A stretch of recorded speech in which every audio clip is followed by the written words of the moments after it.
Now the Mogami class again is very attractive for a variety of reasons. One is that it packs a lot of punch at about 4,000 tons, but its crew strength um, is about 90, which is half of what normally frigates of that size have. When a foreign country expresses interest in buying your arms, it's a certificate of endorsement for the performance of this in Sindoor. You can't get a better endorsement than that. And it also means that India, for long, a country which was importing defense equipment, now can look towards exporting. You mentioned how strategic and how important is Prime Minister Modi's visit to Seychelles at this point in time. But when you compare it to your tenure there as a defense advisor and now, do you see any significant change that that needs focus, perhaps?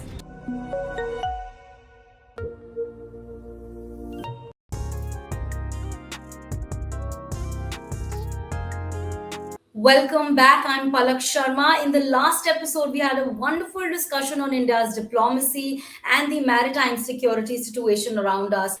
But there are still many more interesting developments to talk about and some important questions to explore. So let's pick up right where we left off and get right into it. We are talking to Commodore Srikant Kesnur in this episode as well. You said you've been there for a good period of 2008 to 2012. It's been a while, and with Prime Minister Modi's visit there, do you see some difference? You see, when you were there and now, the kind of relations we've always had good relations, but with the kind of maritime security situation that we're looking into right now. Of course, you mentioned how strategic and how important is Prime Minister Modi's visit to Seychelles at this point in time. But when you compare it to your tenure there as a defense advisor and now, do you see any significant change that that needs focus, perhaps? No, no, absolutely. One of course is that there is this, let's say, greater momentum. I don't want to get political one way or the other, Yeah. but there's a fantastic momentum to a lot of these issues, greatly due to the Prime Minister's personal energy and involvement. And as you said, the formulation which can then be encapsulated by Navy and other agencies in terms of deliverables. That's one. We gave a coastal radar project dedicated to them in 2015 during his visit. So the quantum of cooperation has increased substantially. I think the military advisors also their level has sort of been maintained at an even keel. We must admit that there have been some ups and downs in a bit of these relationships sometimes, owing to the political situation locally, and these things would happen in many countries. But on the whole, I think the kind of upswing that has happened, particularly in recent years, is remarkable, and that needs to be, as we said, further nourished. And countries need to realize that irrespective of the political dispensations, I think our destinies are intertwined in many ways, and we need to sort of focus on that, which is happening now. So Right. much greater thing, and I think if I know right, I think the defense attaches powers, the embassies powers, the financial powers, all of that has substantially undergone a huge shift, making it more easy for us to now conduct a variety of defense diplomacy initiatives. Right, absolutely. And since we are talking of visits, I'm also going to speak about the Japanese Prime Minister's visit to India. It's all a lot of important announcements on maritime cooperation, including discussions around the Mogami class warships and the Unicorn antenna system. Now, without getting too technical, maybe how significant are these developments Again, very significant, on pan maritime? Yeah. yeah, pan maritime. Yeah. Yes, very significant. I mean, the Japanese Prime Minister Sanae Takaichi, she was here for the 16th annual Indo-Japan Summit. Now you see, with with countries like Japan and all that, a lot of your cooperation clearly will fall in two or three areas. One is high technology, other is obviously economy, but it will have a very, very strong maritime component. Look, on a larger strategic plane, India and Japan are aligned on a whole lot of issues. Both of us are critically dependent on sea lanes of communication, on securing our energy, which come through different choke points and different important access areas in the oceans. And therefore, for both nations, free and open seas, a rules based order is very, very important. And I think we are on the same page strategically. Now, very specifically, what you're drawn out, I think one of the most important outcomes this time was about the co-development of the unicorn. Unicorn basically is, as the term defines, a unified complex radio network. It is an antenna that combines radio, radar, navigation, electronic warfare antennas into one sort of structure, which means that the several antennas you have for this is no longer there.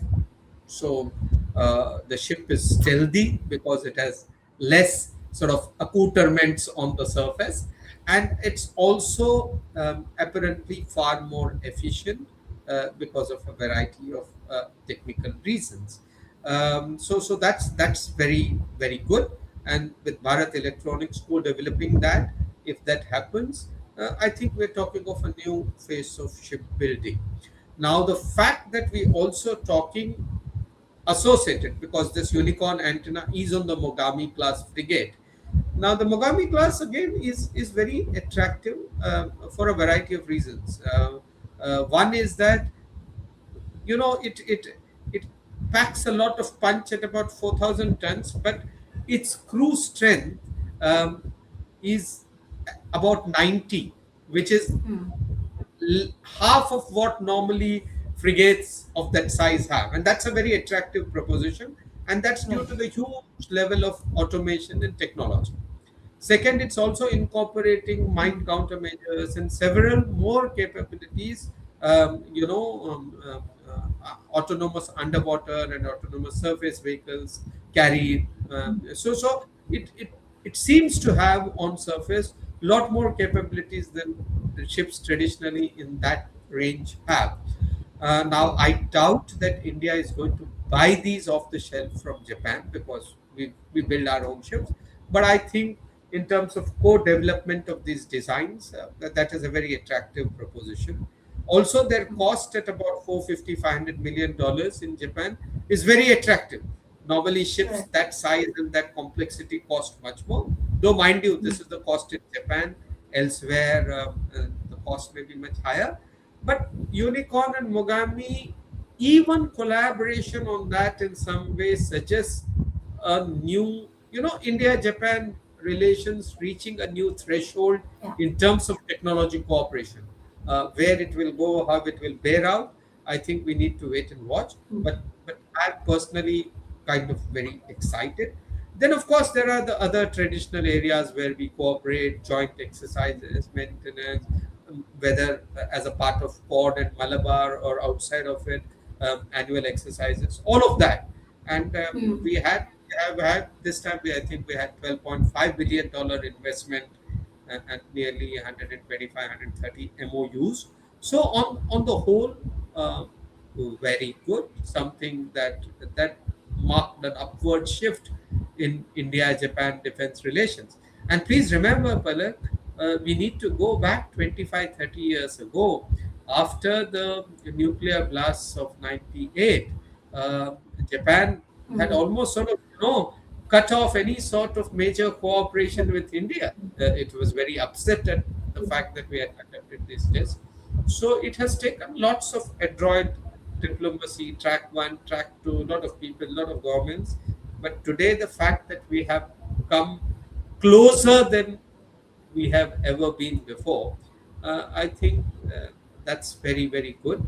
And that will obviously bear out in the defense and maritime sector. Well, absolutely. And taking a cue from what you just said, diplomacy right now is playing an important role, of course, and we are closer than ever in our outreach to several countries, friendly, of course. And talking about Prime Minister's visit to Indonesia, Australia, and New Zealand also now, they also seem to fit into the bigger Indo-Pacific picture here. How do you see these partnerships evolving, and are we witnessing the emergence of a new strategic and maritime architecture also in this part of the world? Um, you know, there are three questions in that.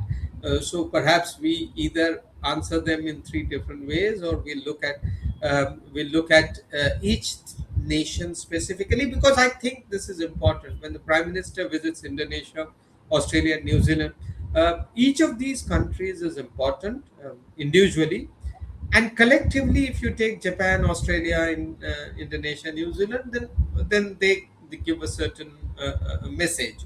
So let's take them one by one and see how it bears out, or how it plays out. As far as Indonesia is concerned, look, um, one of the largest countries in the world, largest Islamic nation, a country that is at the confluence of Indian and Pacific oceans, a country that is in many ways the pivot of the, or the heart of the Indo-Pacific, as many people might want to put that. So you're talking of a country that's hugely important to India. Now, India traditionally, even if you leave the age-old historical relations from the time of Cholas and all that, even in recent times after independence, India was a champion advocate for Indonesia's independence. Pandit Nehru, along with Indira Gandhi and his two grandsons, traveled on board the INS Delhi in June Mhm. of 1950, visiting Indonesia, and in fact hosted a banquet for President Sukarno on the INS Delhi. So we go back a long way. There was a sort of brief low down in 1965, when Indonesia openly supported Pakistan and sort of seemed to threaten Andaman and Nicobar Islands. But I think, again, like I said just now, we have come a long way since then. And this relationship has especially got energized in the last few years, last couple of decades. So, against that backdrop, this was again a remarkably, let's say, successful visit. The two or three takeaways for me is this: that Indonesia is signing up to take BrahMos and Astra air-to-air missiles. Now that's very important. You see, when a foreign country expresses interest in buying your arms, it's a certificate of endorsement for the performance of this in Sindoor. You can't get a better endorsement than that. And it also means that India, for long, a country which was importing defense equipment, now can look towards exporting. So we already have Philippines and Vietnam which have taken BrahMos. So Indonesia, when it takes it on, will become the third country to do it. So to me, that's hugely significant, and we need to watch that space carefully. Also, the co-development of Sabang port. We are developing a port in Nicobar in the Galathea Bay. Sabang is 150 kilometers from there. So on two ends, so to say, of the Malacca's western aspects coming into the Indian Ocean. If you have India co-developing the Sabang port, as well as doing work on the Galathea Bay port, transshipment port, uh, our presence there increases, and it gives a certain amount of strategic equities, so to say. So that's again very important. Of course, the personal chemistry between President Prabowo Subianto and Prime Minister Modi, I think it was seen everywhere. You had, I think, nearly 20 outcomes, um, many relating to smaller things, like not smaller, to things like UPI, EVMs, for example. Their interest in our EVMs, But one important aspect is also India's investment in minerals, metals, and rare earths, because nickel, which is an important mineral, Indonesia has lots of that, and it's largely China that's processing the nickel. So when India gets into that, it means that a little bit in terms of our own supply chain resilience or assurance in these matters, because all these, rare earths, critical minerals are very, very important as we go ahead towards the Viksit Bharat, or whatever you choose to term it. So I think there were lots of very wonderful positive outcomes of the visit to Indonesia. Um, should I go on to Australia and New Zealand, or you want to come in with something and then I go on to Australia and New Zealand? Well, we love hearing you and your, your perspectives on these issues. So, of course, you can go on. But before that, I'd also like to add a bit more to this question before we can come to the end of the discussion. And I'd love you to give us a roundup, because your PhD thesis has been on maritime security. So, when we are discussing the significance of all these visits, the Japanese Prime Minister coming over, our Prime Minister visiting several countries that are of maritime significance to us, how do you how do you rate these visits? And if you could just, like I said, give us a roundup, a holistic view of what you think about all these visits happening right now, the change in the Indian Ocean region, our maritime security. When we are inducting a lot of ships, we are talking about indigenization, and so much is happening in the maritime domain right now. So, how do you look at it? Okay. So again, I'll answer this in two parts. I think the message, or a common uh, theme, if there is, to all of this, I'll cover that in the end separately. But equally important to cover is visit to Australia and New Zealand. It's kind of still happening as we are recording it. Australia, again, to my mind, very important.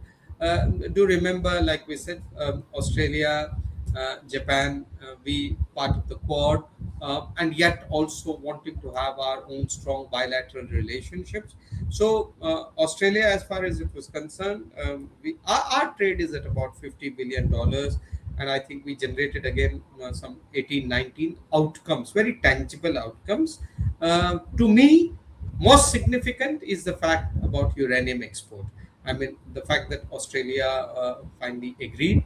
I mean, we had a in principle agreement in 2015, that we have been able to work on that in the last decade, and now get them to agree to supply that.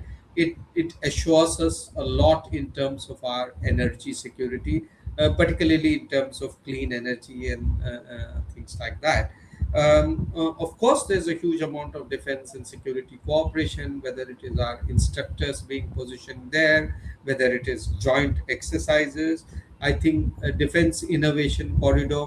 I mean, again, when you talk of countries like Australia, Japan, you're talking of certain high level of innovation, and certain strengths that they have in technology and automation, in what they have been able to absorb from their advanced technology systems, whereas India has scale, skilled manpower, and our own strengths in certain areas.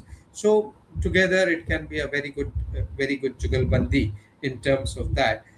So whether it is clean energy, soft power, or maritime security, or supply chain resilience, I think India and Australia, there is there's lots that is happening.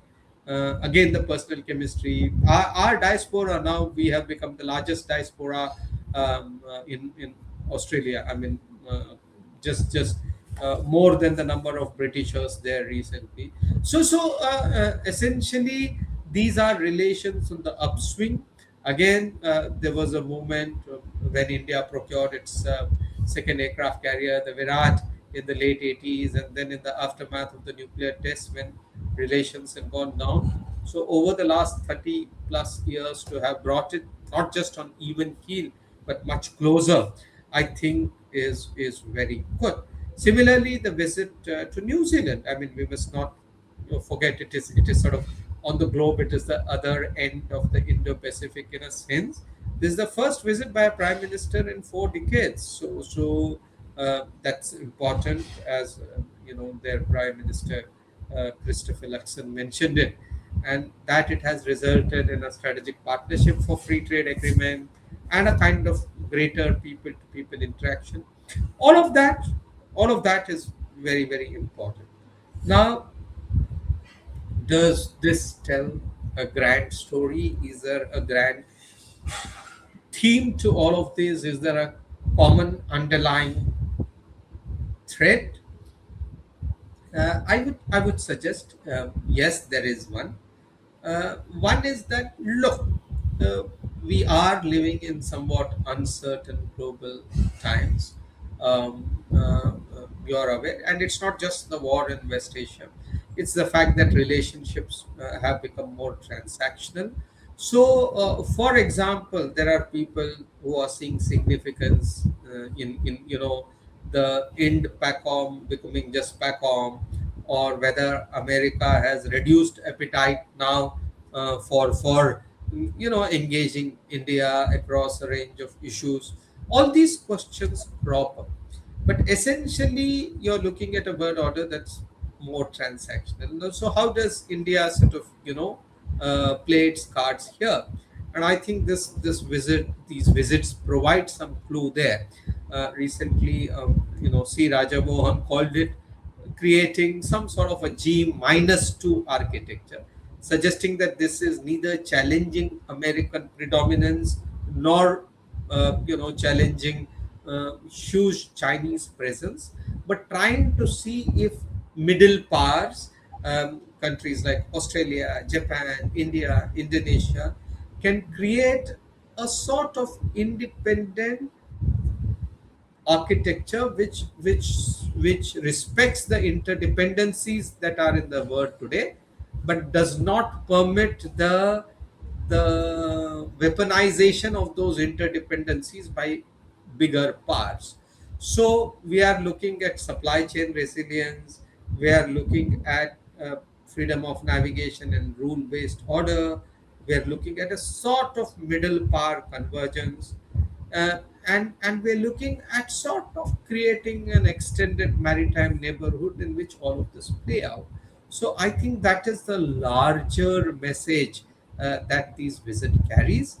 And please remember that the Navy has to play an important role in all this, because when oceans connect, uh, the best manifestation of your power is your navy, which can be there in any part of the world, and it combines both hard power and soft power. So as we go ahead, and lots of our cooperation with other countries in the world is going to be economic oriented, maritime oriented, and security oriented. I think the navies will continue to play a very, very important role, which is why, going back again, as India builds more ships and builds more capabilities, that is important too. And Palak, you may be happy with one additional information. Many of our ships now are being built to be gender neutral, or to accommodate more women officers. For example, Sanshodak has got gender neutral berthing. It's a recognition of the fact that more and more women will be joining the Navy and our armed forces. So, yeah, so we have good times, we have exciting times ahead in the strategic field. And I think, as strategic commentators, we should be watching this space very, very carefully, but optimistically, according to me. Absolutely, and we will be looking forward to that and a lot more. Commodore Kesnur, thank you so much, as always, for sharing your insights. You've broken down and deconstructed some important topics for us and our audience today. It's always a pleasure hearing your perspective on the important maritime developments happening. So, thank you very much for joining us today, and thank you also to our viewers for joining us on this edition of Meluha Maritime on Maritime Conversations. There's lots more to come. Until next time, thank you so much once again, Commodore Kesnur. Thank you. Pleasure being here, and look forward to more conversations.